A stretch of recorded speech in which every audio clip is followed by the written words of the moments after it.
कठोपनिषद की चौथी वल्ली का प्रकरण चल रहा है।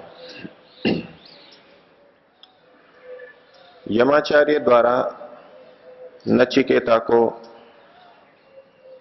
अध्यात्म विद्या के विभिन्न प्रकरणों का उपदेश दिया जा रहा है। आज हम चौथी वल्ली के तीसरे श्लोक को देखेंगे। श्लोक है, येन रूपम रसम गंधम शब्दान स्पर्शांश्च मैथुनान एते नैव विजानाति किमत्र परिशिष्यते एतत् वैतत्। नचिकेता ने यमाचार्य के समक्ष अपने तीसरे वर के रूप में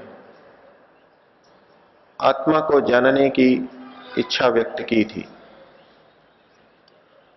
प्रश्न इस रूप में था कि मरने के बाद आत्मा रहती है अथवा नहीं रहती।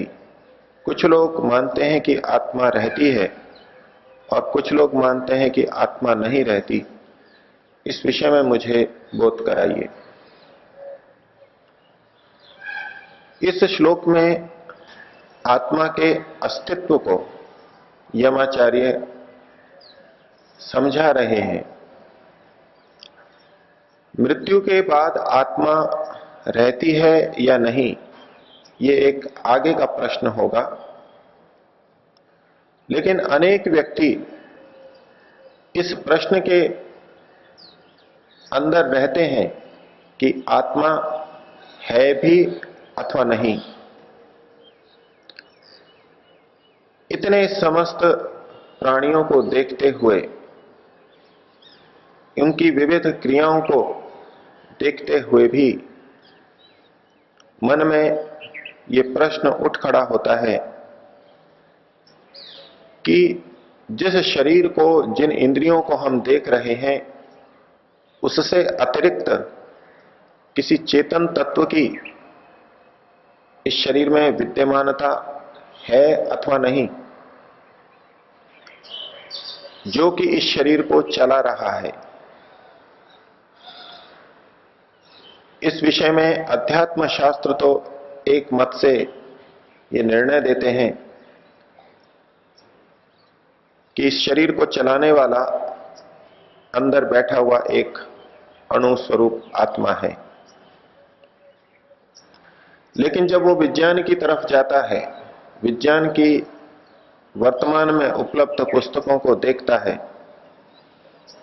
तो वहां इस आत्म तत्व का कोई उल्लेख नहीं मिलता। प्रश्न तो विज्ञान के सामने भी आता है। विज्ञान का विद्यार्थी भी प्रश्न करता है कि आखिर ये गतिविधियां कौन कर रहा है? ये शरीर कर रहा है अथवा इसके पीछे कोई और? तो शरीर इंद्रियों के पीछे तंत्रिका तंत्र को वो देखते हैं, मेरु रज्जु को देखते हैं और उसके भी पीछे मस्तिष्क को पाते हैं। लेकिन मस्तिष्क से परे मस्तिष्क ही शरीर को चला रहा है अथवा मस्तिष्क के पीछे भी कोई तत्व है जो मस्तिष्क को भी प्रेरणा दे रहा है? और यह प्रश्न केवल विज्ञान को पढ़ने से ही नहीं उठ खड़ा हुआ। दर्शनों को जब हम देखें, वहां भी उन्होंने इस तरह के प्रश्न उठा के उनका समाधान किया है। अर्थात इस प्रकार के प्रश्न आधुनिक विज्ञान से पूर्व भी, हजारों वर्ष पूर्व भी मानव मस्तिष्क में, मानव मन में उठते रहे हैं और ये सदा सदा से चला आ रहा प्रश्न है। ये प्रश्न है अपने आप को जानने से संबंधित। आखिर मैं हूं कौन? आखिर ये जो अस्तित्व दिखाई दे रहा है, ये क्या है? क्या मैं ये शरीर ही हूं अथवा इससे कुछ भिन्न भी हूं? क्योंकि शरीर को मैं मानने और आत्मा को मैं मानने में सारी दृष्टि बदल जाती है। जीवन का दृष्टिकोण, जीवन जीने का तरीका, इस जीवन को किस रूप में हम देख रहे हैं, वो सारा का सारा बदल जाता है, दर्शन ही बदल जाता है। ये इतना महत्वपूर्ण तत्व है। यदि इस शरीर को ही मैं माना जाए तो मेरी उत्पत्ति, मेरा प्रारंभ जन्म के साथ या जन्म से पहले माता के गर्भ से स्वीकार करना होगा। ये शरीर ही अगर मैं हूं तो मृत्यु के बाद में जब इस शरीर को भी नष्ट कर दिया जाएगा, जला दिया जाएगा या अन्य किसी तरह से इसका निपटारा कर दिया जाएगा, तो हमको यह मानना होगा कि मैं अब नहीं रहा। अर्थात मेरा अस्तित्व इस जन्म के साथ है और इस मृत्यु के साथ समाप्त है। अब इसी आधार पर वो व्यक्ति सोचेगा, इतना ही अपना जीवन सोचेगा, इसी के अनुसार कर्म करेगा। जितना चाहो उतना भोग लो, क्योंकि इस शरीर के बाद में तो कोई अस्तित्व नहीं है। मेहनत का मिले या न मिले, दूसरे का लेकर के खा लो, क्योंकि शरीर तो छूट जाएगा और मैं समाप्त हो जाऊंगा। तो उस बकाया राशि को, उस उधार को लेने कौन आएगा, किसको पकड़ेगा? जीवन का दृष्टिकोण ही बदल जाएगा। और दूसरा, यदि व्यक्ति मानता है कि इस शरीर से भिन्न कोई तत्व है, कोई नित्य तत्व है, चेतन तत्व है, जिसकी यात्रा पीछे से चली आ रही है और आगे तक चलती रहेगी। ये शरीर तो वस्त्र के समान है। जिस प्रकार मलिन वस्त्र को उतार के नया वस्त्र धारण करने से उस व्यक्ति के उत्तरदायित्व समाप्त नहीं हो जाते, उसका उधार लिया हुआ, उसका उधार दिया हुआ समाप्त नहीं हो जाता। वस्त्र बदलने से व्यक्ति नहीं बदल जाता, सब कुछ वही रहता है। इसी प्रकार इस शरीर के बदलने से भी वो तत्व वैसा का वैसा विद्यमान है। ऐसा जिसके मन में होगा वो पिछले कर्मों के अनुसार वर्तमान जीवन को भी देखेगा और वर्तमान जीवन के कर्मों के अनुसार अपने भावी जीवन को देखेगा और आत्मा की नित्यता को स्वीकार करते हुए वर्तमान के कर्मों को करेगा। ये रात दिन का अंतर दृष्टिकोण में और फिर जीवन के व्यवहार में इस बिंदु के कारण आ जाता है, आ सकता है। इसलिए यमाचार्य पहले ये सिद्ध कर रहे हैं कि आत्म तत्व है अथवा नहीं। प्रत्येक व्यक्ति की अनुभूति के अनुरूप बात को कहा, जिसको हर व्यक्ति अनुभव करता है और अनुभव कर सकता है। उन्होंने कहा, ये न, जिसके द्वारा रूपम, रूप को, आंखों के द्वारा जो भी दिखाई देता है उसे रूप बोलते हैं। तो जिसके द्वारा रूप को, आगे कहा रसम, जिसके द्वारा रस को, अर्थात जिह्वा के द्वारा जिस बोध को हम प्राप्त करते हैं वो रस कहलाता है। जिह्वा जिसे ग्रहण करती है उसे रस बोलते हैं। गंधम, गंध को, शब्दान, श्रोत्रेंद्रिय जिस विषय को ग्रहण करती है उनको, शब्दों को, स्पर्शांश्च, और त्वचा, स्पर्शेंद्रिय जिस विषय को ग्रहण करती है उस स्पर्श को। 5 ज्ञानेंद्रियां हैं, उन 5 ज्ञानेंद्रियों के विषयों को यहां गिनाया गया, इन सब को। और आगे कहा मैथुनान, इन 5 विषयों का विशेषण ये शब्द बनेगा। मैत्री धातु से ये मिथुन शब्द बनता है और मिथुन से मैथुन शब्द बनता है। मैत्री का एक अर्थ है संगमे, मैत्री संगमे, संगम होना। जैसे कि इलाहाबाद में त्रिवेणी का संगम स्वीकार किया जाता है, 3 नदियां आकर के मिलती हैं। अर्थात 2 या 2 से अधिक वस्तुओं का पास पास आना, उनका संगम होना, ये मैत्री धातु का अर्थ है। और उससे औणादिक प्रक्रिया से शब्द बनता है मिथुनम, जो कि विविध राशियों के अंदर हम एक मिथुन राशि भी पढ़ते हैं, लोक में प्रचलित है। तो मिथुनम का मतलब हुआ दो या दो से अधिक वस्तुओं का संयोग, संपर्क, पास पास में आना। और उस मिथुन के द्वारा निर्मित जो चीज है, मिथुन के द्वारा उत्पन्न जो चीज है, उसको मैथुनम कहा गया। हम अपनी ज्ञानेंद्रियों से जो कुछ भी जानते हैं, यहां जो 5 चीजें कही गई, वो विषय और इंद्रियों के संयोग से जानते हैं। जब तक इंद्रिय के साथ विषय का संयोग न हो, वस्तु का संयोग न हो, तो हमको ज्ञान नहीं होगा। तो ये मैथुनम शब्द शुरू के 5 रूपम, रसम, गंधम, शब्दान, स्पर्शांश, उन सबके साथ जुड़ेगा। और इसके साथ साथ एक दृष्टि देना चाह रहे हैं ऋषि। हम विचार करें कि क्या वस्तु का इंद्रिय से संपर्क होता है तभी हमें ज्ञान होता है? स्पर्श के लिए तो हमें बोध होता है कि जब तक त्वचा के साथ में वो वस्तु संपर्क में नहीं आएगी, चाहे वो भोजन करते समय रोटी हो, चावल हो, दाल हो, या बाजार में वस्तु खरीदते हुए कपड़ा हो, या किसी व्यक्ति से हाथ मिलाएं तो उसका हाथ हो, लकड़ी को देखते समय लकड़ी हो, कुछ भी हो, बिना वस्तु के संपर्क के, स्पर्श इंद्रिय के, त्वचा के संपर्क हुए बिना हम उस वस्तु का स्पर्श नहीं जान पाते, वो मृदु है या कठोर है। लेकिन अन्य इंद्रियों के साथ में हमको स्पष्टता से ऐसा दिखाई नहीं देता। हम शब्द को लें, क्या श्रवण इंद्रिय के साथ में शब्द का संयोग होता है? एक तरफ हमको ढोलक बजता हुआ दिखाई दे रहा है, शब्द वहां उत्पन्न हुआ है, शब्द को उत्पन्न करने वाला वो ढोलक है, तो वो वस्तु वहां है और कान यहां है, शब्द का बोध हो रहा है।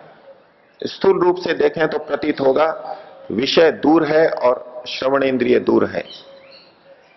लेकिन विज्ञान या प्राचीन दर्शन, किसी भी दृष्टि से देखें तो जिस जगह ढोल बजा वो शब्द की उत्पत्ति का स्थान है, लेकिन शब्द वहां से चल के चारों ओर फैलता है, तरंगों के रूप में फैलता है और श्रवण इंद्रिय तक, कान के पर्दे तक पहुंचता है और हमको शब्द का ज्ञान होता है।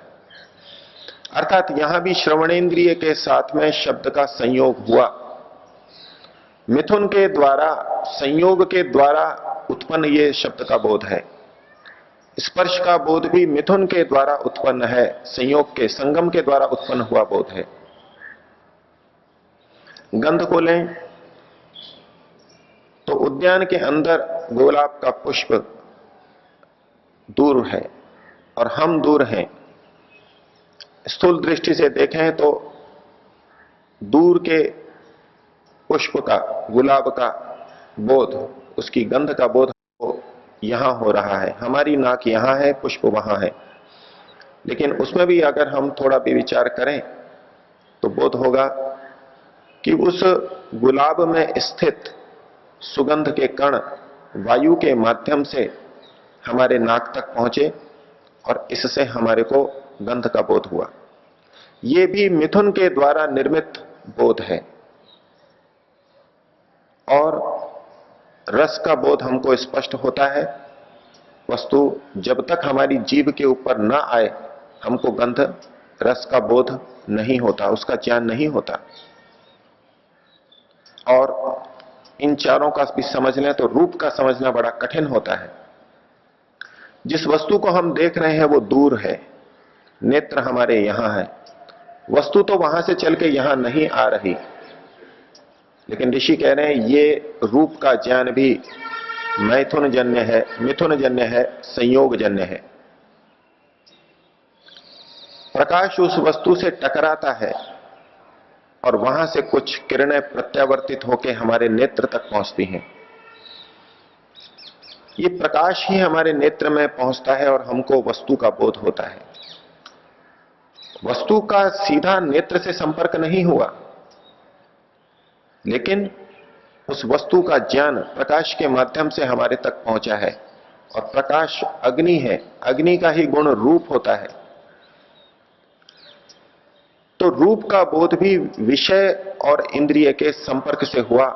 इसको ऋषि ने मैथुनान शब्द से कहा कि पांचों ज्ञानेंद्रियों से जो भी बोध होता है वो संयोगजन्य है, संगमजन्य है। तो ये जो सारा का सारा ज्ञान है, ये न विजानाति, जिसके द्वारा जाना जाता है।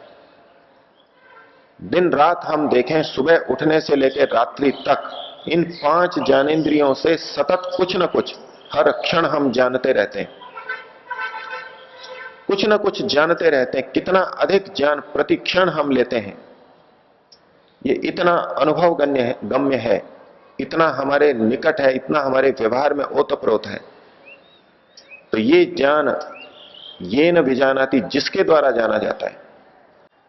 सीधे सीधे शब्दों में ऋषि नहीं कह रहे, थोड़ी रहस्यात्मक भाषा में सर्वनाम का प्रयोग करते हुए कह रहे हैं, जिसके द्वारा जाना जाता है। एतत् वही तत्, यही वह है, यही वह आत्मा है। और इतना जिसने जान लिया, तो क्या आत्मा का सब कुछ जान लिया? यमाचार्य का कहना है कि आत्मा के अस्तित्व के लिए तो इतना पर्याप्त है, इसके अतिरिक्त आपको और कहीं जानने की, कहीं और जाने की, किसी शास्त्र को पढ़ने की आवश्यकता नहीं है। वो कहते हैं किमत्र परिशिष्यते, आत्मा के अस्तित्व के लिए और क्या बच गया? सतत हम ज्ञान कर रहे हैं, ये जिसके द्वारा होता है उसको आत्मा कहते हैं। हम यदि परिकल्पना करें पंखा कैसे चलता है, कोई कहे अलग अलग स्थिति में कह सकता है, कोई कहेगा बिजली से चलता है। प्रश्न है पंखा कैसे चलता है? वो कहते हैं बिजली से चल सकता है, बिजली से चलता है।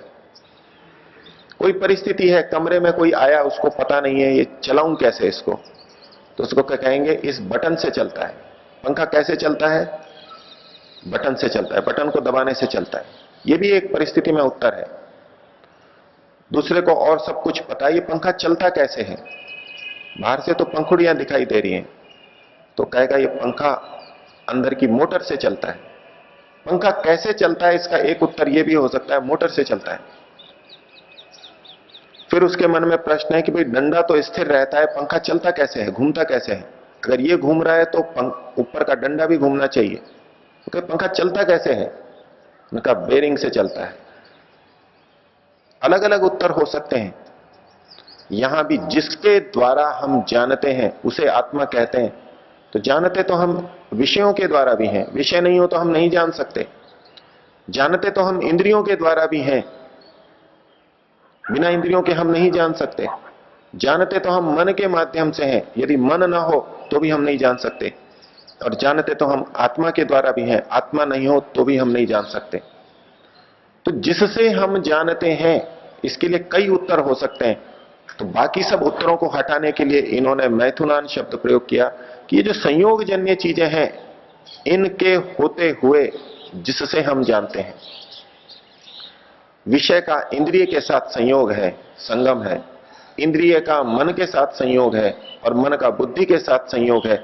ये सारे संयोग रहते हुए जिससे हम जानते हैं वो तत्व आत्मा है।